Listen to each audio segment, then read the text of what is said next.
Welcome to the Wholesome Healing Collective. Join us on our podcast for a journey into the hearts of healers from all walks of life, diving deep as we explore meaningful conversations that have the power to inspire, empower, and share life-changing wisdom. Through this community, we hope to create a welcoming environment where our listeners leave feeling nurtured and uplifted. We are so delighted you are here. My name is Alyssa. And I'm Renee.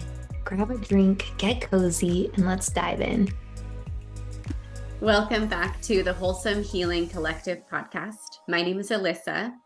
And I'm Renee. And we're so happy to have you here with us this week.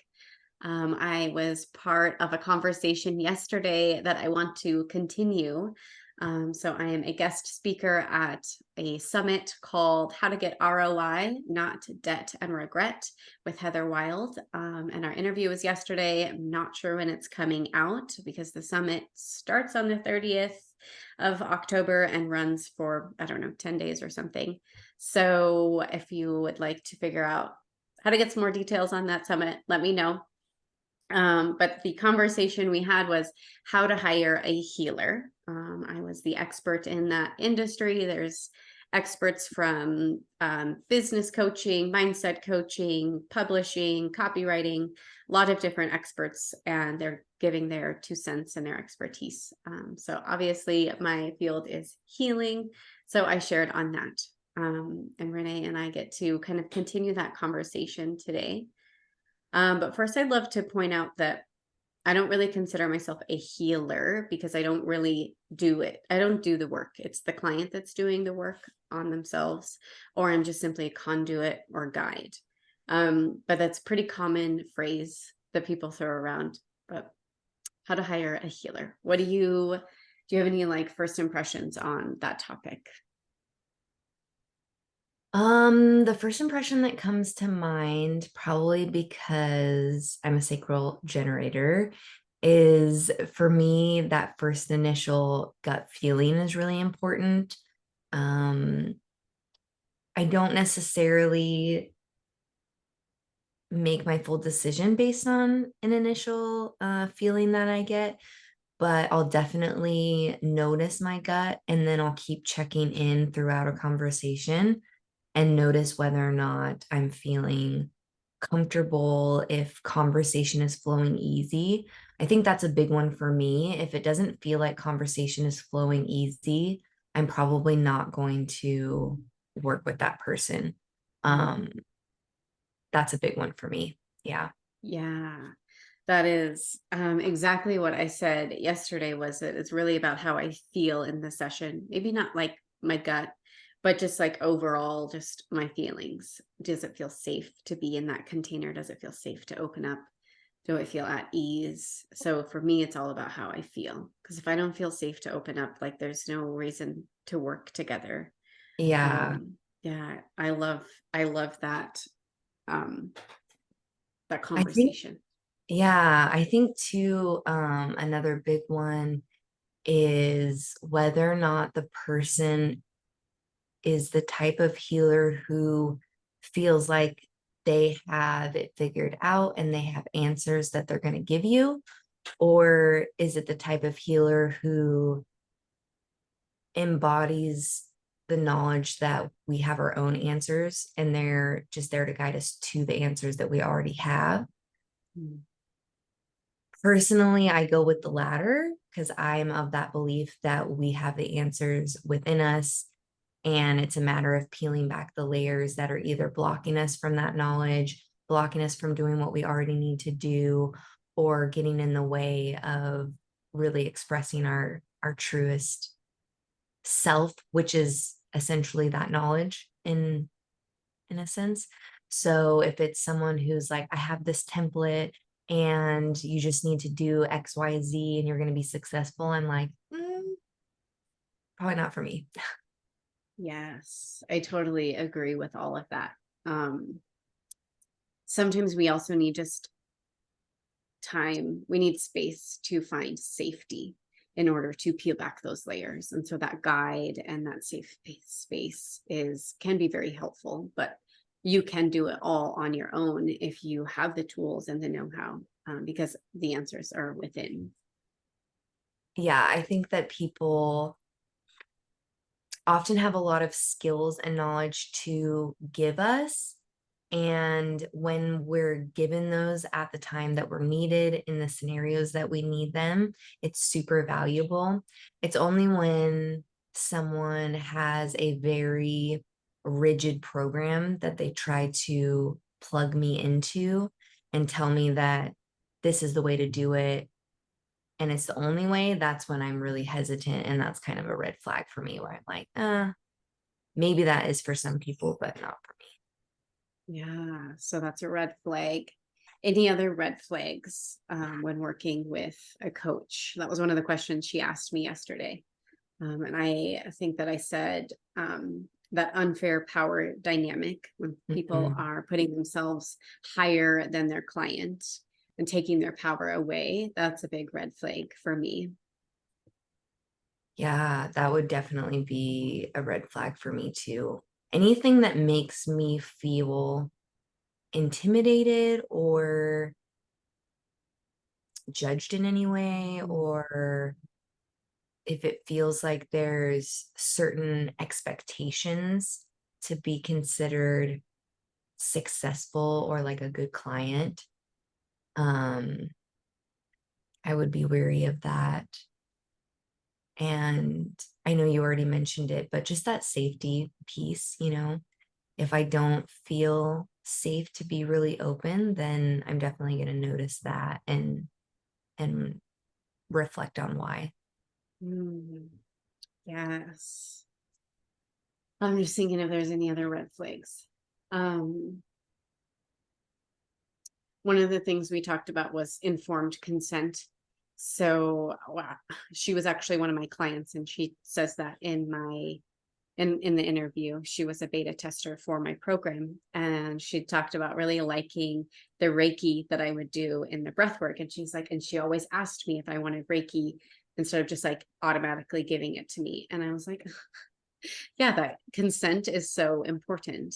You can't just Yeah. like do things for your client without them knowing that you're doing it, or without them being aware of like the entire process of what's going to unfold. So Yes. informed consent. And a lot of these that we're talking about really come back to our trauma informed training.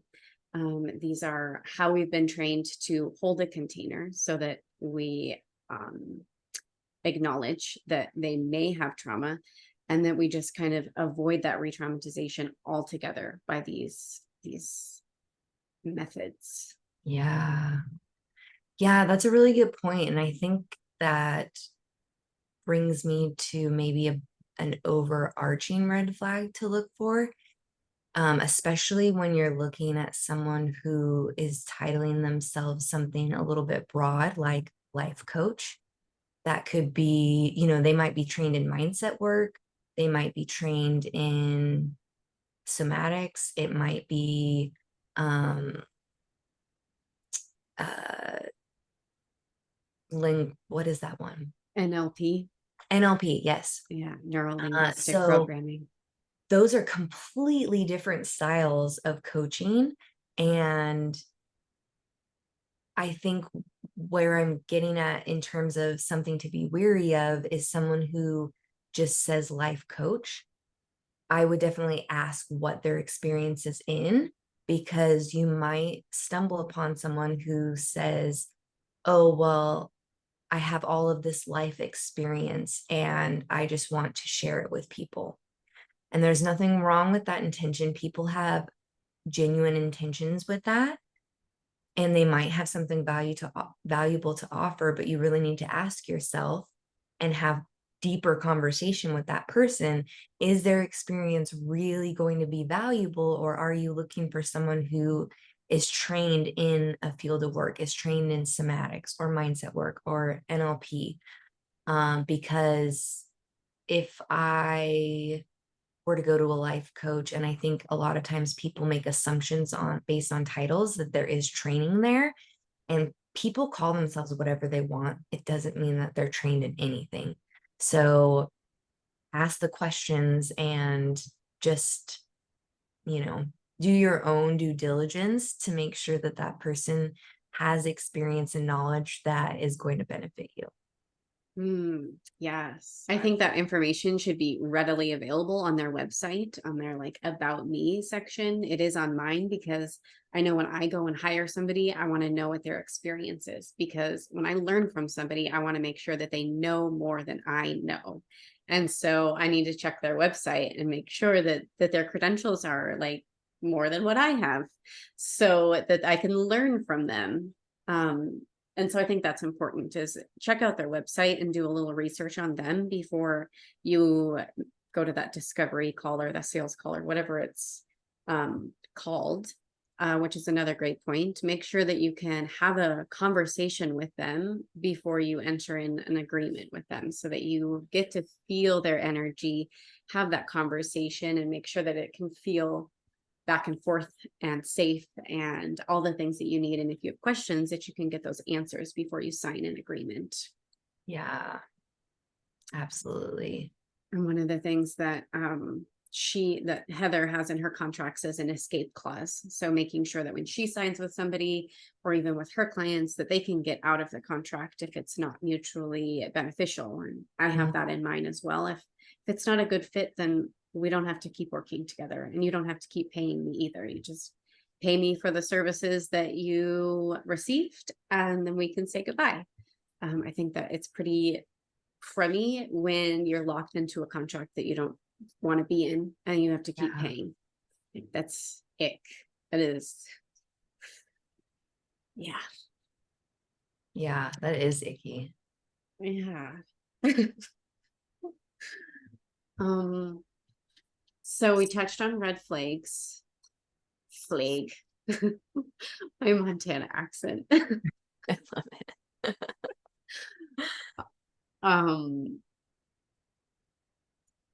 I love that you touched on modalities. So there's so many different modalities out there. What are you looking to change in your body, in your system, and which modality is a match for that? I personally think that somatics is a perfect match for anything that you need to change, because it's like that lasting change from the body based perspective. Like change is happening in the body first, so then it can happen in the mind. And so for me, that's like full picture. That's the holistic approach. Anything you want to touch on that? I totally agree. I personally will look for people who have experience with somatics and energy work for that reason. I personally don't think you can do it all with mindset work. While there is a place for the mindset work, so often if we don't get the body on board, that mindset work is only going to take us so far, or it will take us to a point and then we'll regress back to wherever our body is at, because that's like our set point. And so somatics is definitely one that I look for. But it's also something that people often have as a complementary modality as well. So for instance, my coach that I've worked with in the past is trained in NLP, and that's what she kind of advertises as being an NLP coach. But she has tons of experience with breath work and somatic practices that she uses to kind of create a more holistic approach with that NLP certification. So that's where those conversations are so important. Like you mentioned, getting on a call with someone and not necessarily just taking their credentials at face value, and really having that conversation to understand how they're putting all of their education together. Because like, you and I are both have experience in the same somatic and breathwork practice or coaching styles and facilitation styles, but then we have experience in other modalities that are different, so that creates our flavor on the way that we offer those modalities, which I think is really cool. So I guess just reinforcing what you already said is having that conversation and really talking to someone to feel whether or not they're a good fit with the education and experience they have. Yes. I think we've talked about this in one of our episodes, but the unique coaching style, that unique flavor that we have, that can also be based on our like energetic composition. So I think we've talked about this in one of our other episodes where I'm a really earthy, flowy combination. I don't have a whole lot of fire in my system. So I'm just very calm and grounding and loving. Um, and so somebody who maybe is the opposite of that may enjoy my energy because they need a little more grounding and they need a little more love and they need that safety. Yeah. And your composition is pretty similar, right? Grounding, a Yeah. little airy. People love to come and get grounded and fall asleep. I'm like, ah, Yeah. Yes. And not to say that other like grounded people couldn't enjoy that container, but they might want to find somebody that's a little more fiery so that they can kind of yeah. dip into that energy and aliven that in their system. And so it's not all just about our training and all, because you can take anybody that took the same program with us, but we're all going to have different energy because of the way that we naturally are and the way that we hold space can be different. So Yeah. that's an important thing to note as well. I'm so glad you brought that up because absolutely. That is one of probably unconscious until you just mentioned that. Um, I definitely look for that when I'm considering a coach, and I usually do gravitate towards more fiery, passionate coaches because that's something I do want ignited in me because I am so grounded. And when we this could be like a whole nother topic, but when we get into the distortion of whatever is most natural to us, where, grounded is really natural to me, when I can get into the distortion of that, then I can get very heavy, dense, like, oh, I don't want to move. And I really need that fiery passion to kind of light me back up and get me going again. So that's something that is really a great thing to reflect on even before you ever meet someone is like, what am I trying to ignite in myself? Am I wanting to ground and feel more peaceful? Am I wanting to light myself up and like, let's go? And then go find someone that you feel that twinge of expansion when you talk to them, when you feel that part of you get lit up, that's a good sign, and vice versa. If you go into that conversation, you're like, man, I really want to find a fiery, passionate person. And then you go meet with them and they're like, okay, I'm so good at grounding you and we're going to be so peaceful and da da da da da. Maybe it's not a good match. Yes. Yeah. So it shouldn't be uncomfortable in a bad way. It should be like this person is different, but um complementary to the Yeah. energy that I bring. And I want to like be balanced with this person's energy. Yeah.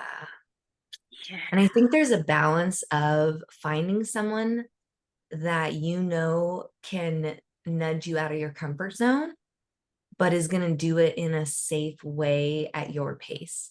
They're going to Mm, meet your system where you're at, and then they're going to guide you from there. They're not going to push you out of your comfort zone based on their system. And I think that's really important. Like finding someone who can attune to your nervous system. That was mhm. something that I really valued about the coach that I have been working with. By the end of our 6-month container, I felt like she knew my nervous system as much as I did. So she wasn't just getting to know me and my personality, my goals. She literally was learning, where's Renee's nervous system and how do I coax her out without her shutting down, because she knows that when I get to the end of my tolerance window of tolerance, my response is to shut down. Whereas someone else might get angry or might fly. fight or flight Yeah. mode, but I get in that freeze mode. And she knows that about me. So she will tailor the somatic practices to my nervous system depending on where I'm at. And that's so valuable and definitely a next level skill that I recommend people look for is someone that's not just going to get to know you, but it's going to get to know your nervous system. Yes. I love how emotional you just got when you were talking about your experience. And I imagine it's because your container's coming to an end. But would you like to explore that any more in this session, like this podcast session? Is Mm. now we're coaching, but like just so people can see what you just experienced. You were talking about something and your body just changed. You got emotional, and I can attune to you, and I can notice that that just happened. And it was so special to witness how emotional you were, like thinking about your time in this container and how much of a great coach that she was for you. Yeah. Yeah, I think that I guess that little glimpse of that igniting in me was kind of that glimpse of um why I hired that coach, because she has that ability to ignite that in me. And it's not just in her energy or what she says, but in that container that she held and creating that space where I did feel attuned to and I did feel safe to show up in whatever state my nervous system was in, which was really valuable. And um, what's really neat too is when someone really attunes to your nervous system, then they can give you somatic practices that are going to meet your nervous system where it's at. And that was something I really enjoyed with her too, is it wasn't just like, okay, when you get to your window, the end of your window of tolerance, you have this tendency to shut down. It wasn't like, okay, well, let's just avoid that. It was like, when you get to that point, what do you do? What are the practices that you can implement? Or even because I don't have a tendency to get into that fight mode or have um it's difficult for me to even acknowledge anger because it's something that I have suppressed and ignored for so much of my life. So even practices that allow me to acknowledge and show anger even just a littlest bit. Some people can go to like rage parties and it's an amazing experience for them because they're getting this energy out, and that's a way that their body can move the energy and it's safe for them.